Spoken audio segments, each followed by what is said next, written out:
One of the more interesting things I'm looking at the moment is gamification, which I think is kind of buzzword, is going to be the buzzword of the year eventually for 2011.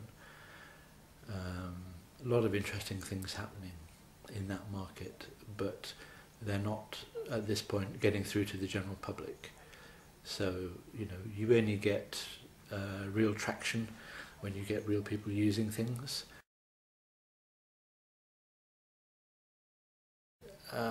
It's a continuous process. There's no sudden changes, but clearly Twitter has become really important in 2010 and will be more important in 2011. I've been talking to PRs online since I think 1987, 86, 87, when we had Kik's conferencing system, and we had a Twitter-like conference area that had some very pioneering PRs on it as well. Now, at the time you only expected perhaps half a dozen people to be that switched on, but today, if you're not on Twitter, then we begin to think, well, you know, is this person seriously in the PR business? Because it is a good way of tracking what people are doing, and it avoids you having to ask those dumb questions, you know, that PRs typically do ask. I mean, every journalist thinks that every PR should know absolutely everything about them, right? And that it's a bit of a crime if they don't know who you're working for or what you're working on, and therefore you ask, you know, what sound like dumb questions. I don't see any particular changes, but clearly the personal relationships work better than the kind of mass market mail out kind of thing. But there's a limit to how many personal relationships that you can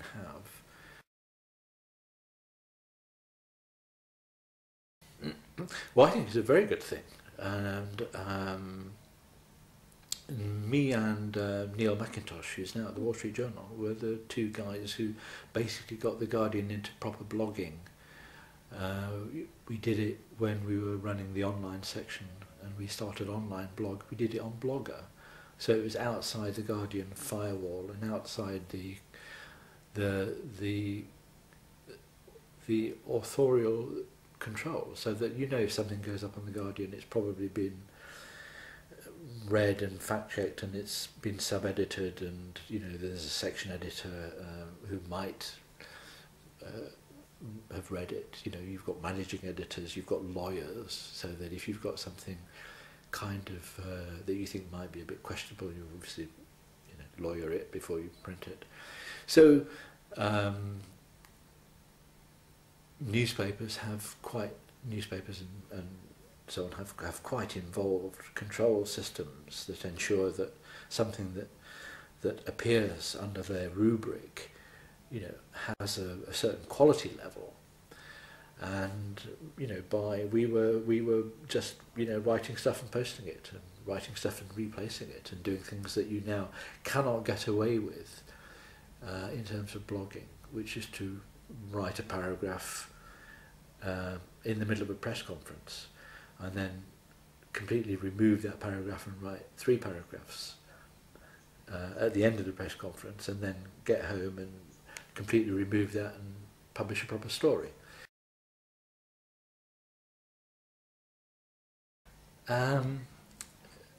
Product photos particularly are really hard to do. Now, in newspapers, especially in the old days, we didn't, you know, woodcuts were expensive, photos were hard to do.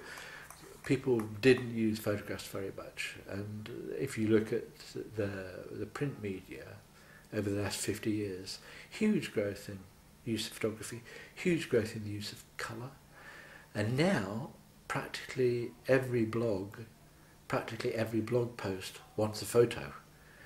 Where are the photos? Good question. You know, people are raiding Flickr. You know, they're scratching around, and I'm in obviously the same position as everybody else, and somebody brings out a new product. Where are the photos? They are nowhere to be found. You know, it's really, really hard. And you go to the press release on the, you know, HP or IBM or whatever site. You're lucky if you can find the press release. It's a miracle if you can find the photo. And if you're a journalist, you want somebody who talks headlines. It's not that you want a 30-minute conversation. It's that you want like the 3 really good sentences. So if you had somebody who could think of the 3 really good sentences that the journalist wants and then puts them into good prose, not written prose, but talks good prose, and then says them, you know, that would actually be a killer feature, because journalists print good quotes.